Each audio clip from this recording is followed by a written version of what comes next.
ચુંબકીય ગુણધર્મો મેગ્નેટિક પ્રોપર્ટીઝની ચર્ચા કરીએ આપણે અત્યારે. તો દરેક પદાર્થ છે એની સાથે સંલગ્ન થોડો ઘણો ગુણધર્મ ચુંબકીય ગુણધર્મ તો જોવા મળે જ છે. આ ચુંબકીય ગુણધર્મ ઇલેક્ટ્રોનના કારણે હોય છે. એટલે એવું કહી શકાય કે ચુંબકીય ગુણધર્મનું ઉદ્ભવ સ્થાન ઇલેક્ટ્રોન છે. દરેક પરમાણુ જે છે એમાં આ ઇલેક્ટ્રોન એક નાના ચુંબક તરીકે વર્તતો હોય છે. ઇલેક્ટ્રોનની ચુંબકીય ચાકમાત્રા બે પ્રકારની ગતિથી ઉદ્ભવે. આપણે જેમ પૃથ્વી વિશે અભ્યાસ કરી ગયા કે પૃથ્વી પોતાની ધરી પર ભ્રમણ કરે છે તેને ધરાભ્રમણ કહેવાય, અને સૂર્યની આસપાસ ભ્રમણ કરે છે જેને કક્ષકીય પરિભ્રમણ કહેવાશે. એવી જ રીતે ઇલેક્ટ્રોન પણ બે પ્રકારની ગતિ કરે. પોતાની ધરી પર ગતિ કરે, એને ભ્રમણીય ગતિ તરીકે ઓળખશું, અને કેન્દ્રની આસપાસ ગતિ કરે એને આપણે કક્ષકીય ગતિ કહીશું. તો ઇલેક્ટ્રોન આવી બે પ્રકારની ગતિ દર્શાવે છે. ઇલેક્ટ્રોન પોતે વીજભારિત છે, જે ઋણ વીજભાર કહી શકાય. આ પ્રકારની ગતિ કરે છે એટલે વીજ પ્રવાહનો એક નાનો લૂપ બનાવશે, બરાબર, જે ચુંબકીય ચાકમાત્રા ધરાવે છે. દરેક ઇલેક્ટ્રોનને કાયમી ભ્રમણ અને તેની સાથે સંલગ્ન ચુંબકીય ચાકમાત્રા હોય જ છે. એટલે ખાસ ધ્યાન રાખવાનું છે આપણે. ચુંબકીય ચાકમાત્રા જે છે ઇલેક્ટ્રોનની ખૂબ જ ઘણી ઓછી હોય. તેને જે એકમમાં માપવામાં આવે છે તેને આપણે બોહર મેગ્નેટોન કહીશું, જેને મ્યુ બી સંજ્ઞા વડે દર્શાવવામાં આવે છે. તેનું વેલ્યુ તમે નક્કી કરી શકો તો 9.27 ગુણ્યા 10⁻²4 AM² નું મૂલ્ય હોય છે.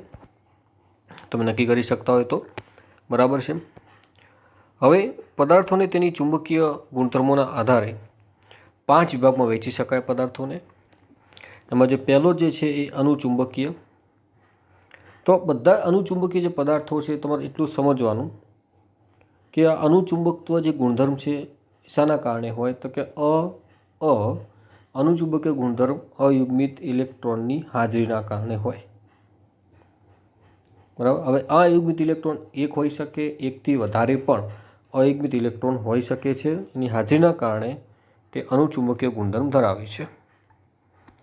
હવે આ જે અનુચુંબકીય પદાર્થો છે ચુંબકીય ક્ષેત્ર દ્વારા નિર્બળતાથી આકર્ષાશે. ચુંબકીય ક્ષેત્ર દ્વારા નિર્બળતાથી આકર્ષાય છે. ચુંબકીય ક્ષેત્રની હાજરીમાં તેઓ એક સમાન દિશામાં જ ગોઠવાતા હોવાથી ચુંબકત્વ ગુણધર્મ ધરાવે છે. અને જેવું ચુંબકીય ક્ષેત્ર દૂર કરવામાં આવે તરત જ આ પોતાનું ચુંબકત્વ ગુમાવી દે, કારણ કે જે ગોઠવણી છે ફરીથી મૂળ ગોઠવણી જેવી થઈ જશે. એટલે અહીંયા કેવું હોય છે, આપણે વાત કરીએ કે ધારો કે ચુંબકીય ક્ષેત્ર ના હોય તો બધા ચુંબકીય જે ડોમેન છે એ અસ્તવ્યસ્ત દિશામાં ગોઠવાયેલા હોય. પણ જેવું ચુંબકીય ક્ષેત્ર લાગુ પાડવામાં આવે તો ડોમેન એક જ દિશામાં ગોઠવાઈ જશે. પણ ફરીથી આ ચુંબકીય ક્ષેત્ર જો દૂર કરવામાં આવે તો ડોમેન ફરીથી અસ્તવ્યસ્ત ગોઠવાઈ જાય છે. કારણ કે અહીંયા આ જે ડોમેન છે, આ બધા જ ડોમેન છે એ ચુંબકીય ક્ષેત્રમાં નિર્બળતાથી આકર્ષાય છે, બરાબર. એટલે ચુંબકીય ક્ષેત્ર હોય ત્યાં સુધી આકર્ષાયેલા રહે છે. ચુંબકીય ક્ષેત્ર દૂર કરીએ ત્યારે પાછી ફરીથી મૂળ સ્થિતિમાં આવી જતા હોય છે. એટલે ચુંબકત્વ પોતાનું ગુમાવી દે છે. એટલે આ બધા કામચલાઉ ચુંબક તરીકે ઓળખી શકાય કે જ્યાં સુધી ચુંબકીય ક્ષેત્ર હોય ત્યાં સુધી ચુંબકત્વ દર્શાવે છે. ઉદાહરણ છે આમના O2 છે, અનુચુંબકીય છે. Cu+2 તમે નક્કી કરશો Cu+2 તો Cuની ઇલેક્ટ્રોન રચના 3d10 4s1 છે. Cu+2 કરું એટલે 4sમાંથી ઇલેક્ટ્રોન દૂર થશે અને 3dમાંથી પણ એક ઇલેક્ટ્રોન દૂર થશે, એટલે 2 ઇલેક્ટ્રોન દૂર થયા Cu+2. તો 3d9 આપણી જોડે રહેશે બાકી. તો 3d9 હોવાથી તમે જોશો તો એક ઇલેક્ટ્રોન અયુગ્મિત રહે છે. 3d9 ઇલેક્ટ્રોન રચના તમે ગોઠવશો તેમાં એક ઇલેક્ટ્રોન અયુગ્મિત રહે છે. એટલે Cu+2 પોતે અનુચુંબકીય થાય. એવી જ રીતે Fe+3 પણ 3d અને 4sમાં ઇલેક્ટ્રોન ગોઠવવાના થાય, બરાબર, એટલે પહેલાં 4s ગોઠવાય, પછી 3D ગોઠવાય. તો Fe પરમાણુ ક્રમાંક 26 છે, પણ Fe પહેલાં ગોઠવી દેવાનું. Feનો એટલે 26 ગોઠવી દેવાના, એટલે 4s 2 ગોઠવેલા, 18 ને 2 20 થયા, અને 3D ગોઠવાશે 6, એટલે થઈ ગયું Feની ઇલેક્ટ્રોન રચના. હવે Fe+3 છે, એટલે 4s 2 દૂર થાય, અને અહીંયા 3D 6 1 દૂર થશે, એટલે 3D 5 અયુગ્મિત ઇલેક્ટ્રોન રહે છે, એટલે Fe+3 પણ અનુચુંબકીય આવે. એવી જ રીતે Cr+3 પણ અનુચુંબકીય થાય છે. તો આમ બીજા અન્ય ઉદાહરણો પણ જેમાં અયુગ્મિત ઇલેક્ટ્રોન આવતા હોય એ બધા અનુચુંબકીય ગુણધર્મ ધરાવે છે, તમે અહીંયા ઉદાહરણમાં લખી શકો છો. બરાબર છે. તો આ અનુચુંબકીયની વાત હતી. ત્યારબાદ આપણે ચર્ચા કરીએ પ્રતિચુંબકીય પદાર્થો. તો પ્રતિચુંબકીય પદાર્થો ચુંબકીય ક્ષેત્રથી નિર્બળ રીતે અપાકર્ષાય. ચુંબકીય ક્ષેત્ર ધારો કે લાગુ પાડીએ તો ચુંબકીય ક્ષેત્રની અંદર તેઓ નિર્બળ રીતે એકબીજાથી વિરુદ્ધ દિશામાં ચુંબકીય બનશે. એટલે કે ઇલેક્ટ્રોન જે છે એકબીજાની વિરુદ્ધ દિશામાં ગોઠવાય. એક ઇલેક્ટ્રોન આમ ગોઠવાય, બીજો ઇલેક્ટ્રોન આમ ગોઠવાય, આવું પણ કહી શકાય. અથવા એક ઇલેક્ટ્રોન આમ ગોઠવાય તો બીજો ઇલેક્ટ્રોન આ રીતે ગોઠવાશે. એટલે એકબીજાની વિરુદ્ધ દિશામાં ગોઠવાય છે. એકબીજાની વિરુદ્ધ દિશામાં ગોઠવાથી હોવાથી એમની પરિણામી ચુંબકીય ચાક માત્રા એકબીજાની રદ કરશે, એટલે પરિણામી ચુંબકીય ચાક માત્રા 0 કહેવાય. એટલે ચુંબકીય ચાક માત્રા રદ કરે છે, એટલે ચુંબકીય ગુણધર્મ અહીંયા ગુમાવે જ છે. આ પણ ધ્યાન રાખવાનું છે. પ્રતિચુંબકીય ક્યારે જોવા મળે તમને ખ્યાલ હોવો જોઈએ, તો કે અયુગ્મિત ઇલેક્ટ્રોન હોવા જોઈએ નહીં. તો અયુગ્મિત ઇલેક્ટ્રોન ન હોવા જોઈએ તો ઇલેક્ટ્રોન કેવા હોવા જોઈએ? યુગ્મિત હશે. તો બધા ઇલેક્ટ્રોન યુગ્મિત હોય. અયુગ્મિત ઇલેક્ટ્રોનની ગેરહાજરી હોય તે બધા જ પદાર્થો પ્રતિચુંબકીય પદાર્થો કહેવાશે. એના ઉદાહરણ છે H2O, NaCl, C6H6 એટલે કે બેન્ઝીન પણ એનું ઉદાહરણ છે. તો આ ઉદાહરણો બધા પ્રતિચુંબકીય પદાર્થોના છે.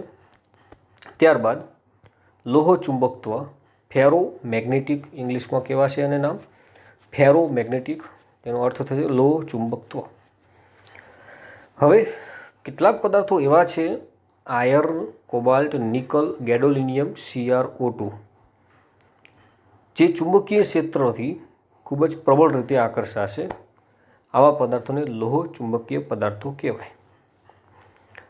હવે આયર્ન માટે Fe લખવું, કોબાલ્ટ માટે CO લખવું, નિકલ માટે Ni લખવું, ગેડોલિનિયમ માટે Gd, અને પેલો CrO2 છે પાછું. તમે શોર્ટકટથી આ સૂત્રો તૈયાર કરો, આ બધા જ ઉદાહરણ તૈયાર કરી શકો છો.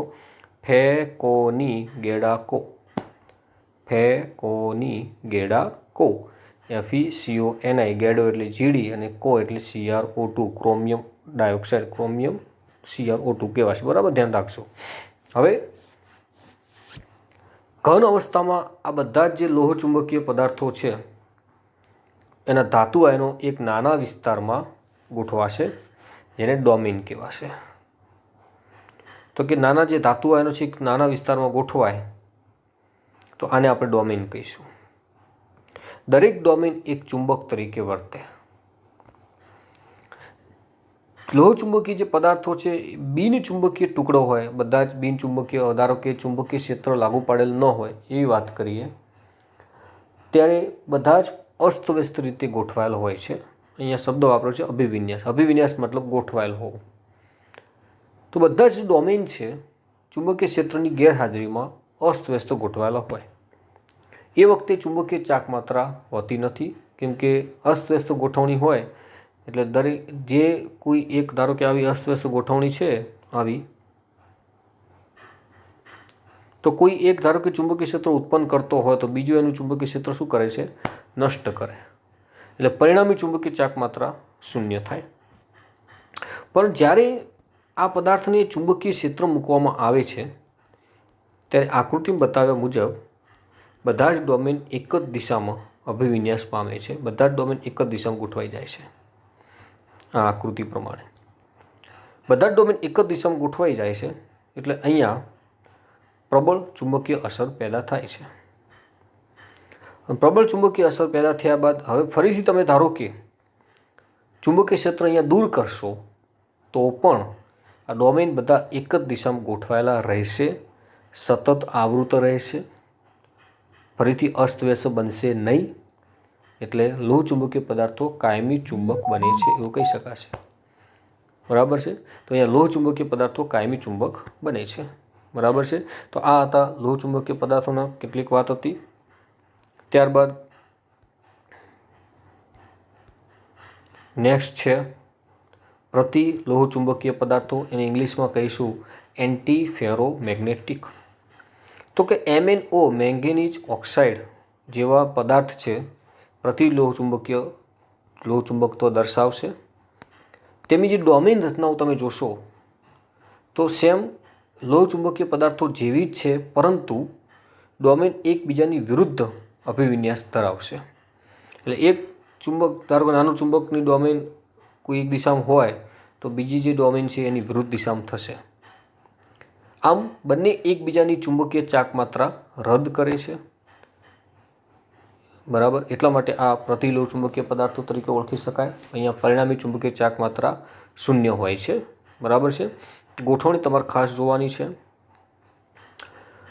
ત્યારબાદ આગળનો પોઈન્ટ જોઈએ છે, લાસ્ટ પોઈન્ટ છે ફેરી મેગ્નેટિઝમ.